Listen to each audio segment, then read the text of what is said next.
Dhananjayan sir சொன்னது வந்து ஒரு கருத்து மட்டும் கிடையாது. நிறைய தயாரிப்பாளர்களோட வலி, நிறைய தயாரிப்பாளர்களோட பிரச்சனை. ஒரு படத்தை ஆசைப்பட்டு எடுத்துடுறோம், அந்த படத்தை மக்கள்கிட்ட கொண்டு போய் சேர்க்கறதுக்கும் மக்களை அந்த படத்தை பார்க்க வைக்கிறதுக்கும் நம்ம ரொம்ப கஷ்டப்படுறோம்.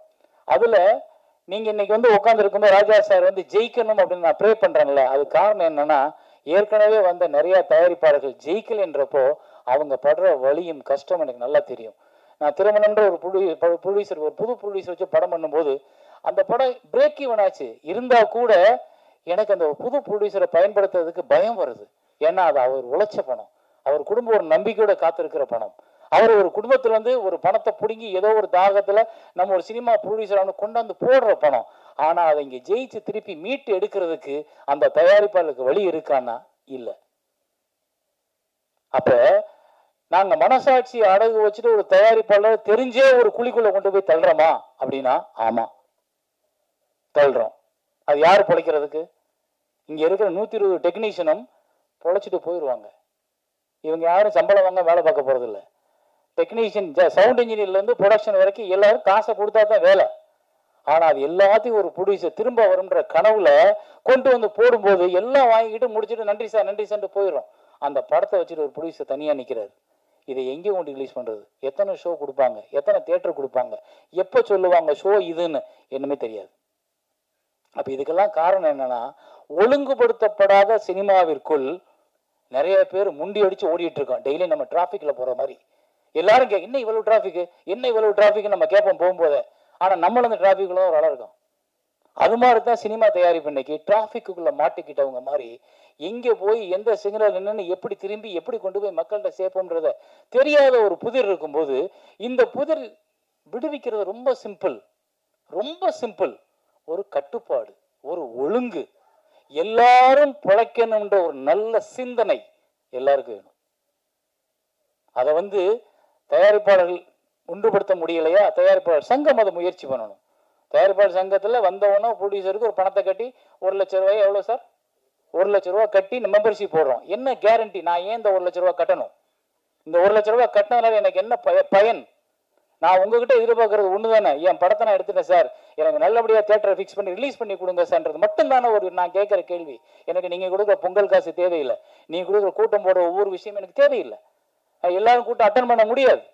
நீங்க பாதுகாப்பா ஒன்ன வச்சு அதுல தலைவர், செயலாளர், பொருளாளர் உட்கார்ந்துருக்கீங்க. அப்ப நீங்க இதை சிரத்தையோட அடுத்து எந்த கட்டத்துக்கு கொண்டு போகணும்? சரி, தயாரிப்பாளர்கள் சொன்னா தியேட்டருக்காரங்க கேட்கல. தியேட்டருக்காரங்க அவங்களோட லாபத்தையும் அவங்களோட வருமானத்தையும் அவங்களுக்கு தியேட்டர் டெய்லி ஃபில் ஆகுன்றதை மட்டும்தான் பாக்குறாங்களே ஒழிய இது ஒரு நல்ல படம், இதை திரையிட்டுருவோம், இதுக்கு ஒரு வாரம் டைம் கொடுப்போம் யோசிக்கிறது இல்லை. ஏன்னா முன்னாடி எல்லாம் பிக்சட் ஹையர் அப்படின்னு ஒரு சிஸ்டம் இருந்தது. ஒரு வாரத்துக்கு தியேட்டரை நான் வாடகைக்கு எடுத்துட்டு என் படத்தை ஓட்டிக்கலாம். ஒரு வாரத்துக்கு அப்புறம் ஓல்ட் ஓவர் விழுதலைன்னா அவன் தூக்கிடலாம். அதை விட்டுட்டு இன்னைக்கு 70-30, 65-55 வந்ததுக்கு அப்புறம் அவங்க லாபம் சம்பாதிக்கிறது, தயாரிப்பாளர் லாபம் சம்பாதிக்க மட்டும் பாக்குறீங்க. யாரு சம்பாதிக்கிறீங்க? மெயினா இருக்கிற ஒரு 10 ப்ரொடியூசர், 10 நடிகர்கள், 10 டைரக்டர்ஸ் பண்ற படங்கள் மட்டும்தான் ஓடுது.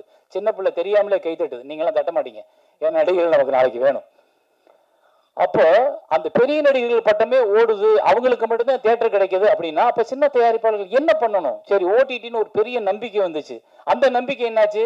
நம்மளை பூரா தூக்கி உள்ள சப்ஸ்கிரைபரா போட்டதுக்கு அப்புறம் அவங்க சொல்லிட்டா நாங்க படம் வாங்குறது இல்லை, இனிமே நீங்க தியேட்டர்ல ஓட்டிட்டு கொடுங்க. அப்பா தியேட்டர் ஓட்டல இருந்தா உங்ககிட்ட வர்றோம், நீ வாங்க மாட்டேன்னா அப்ப நாங்க என்ன பண்றது? அப்ப இங்க ஒரு முறைப்படுத்துறதுக்கு ஒரு அதிகாரம் வேணும். அந்த அதிகாரம் எங்க இருக்குன்னா அரசாங்கத்துக்கிட்ட இருக்கு.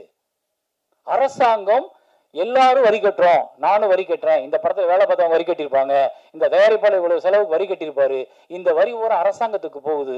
அரசாங்கத்துல சிறு தயாரிப்பாளர் இருந்து பயன்படுது அப்படின்றப்போ அந்த சிறு தயாரிப்பாளர் வெளியே வந்து பிழைக்கிறதுக்கு ஒரு வழியை அரசாங்கம் ஏற்படுத்தி கொடுக்கணும். அது அரசாங்கத்தின் கடமை. வரி வாங்குறதுக்கு நீங்க கட்டாயப்படுத்துறீங்கன்னா அப்ப நான் பிழைக்கிறதுக்கு ஒரு வழியை உருவாக்கி கொடுங்க, அது உங்கள் கடமை. அப்ப அந்த இடத்துக்கு நீங்க கூப்பிட்டு பேசுங்க. சிறுத்தை நீங்க தான் தியேட்டர் கூட வச்சிருக்கீங்க, உங்க கண்ட்ரோல்ல நிறைய பேர் வந்து அந்த ஒரு 10 பேர் தான் கண்ட்ரோல் பண்ணிக்குவாங்க தியேட்டர்ஸை.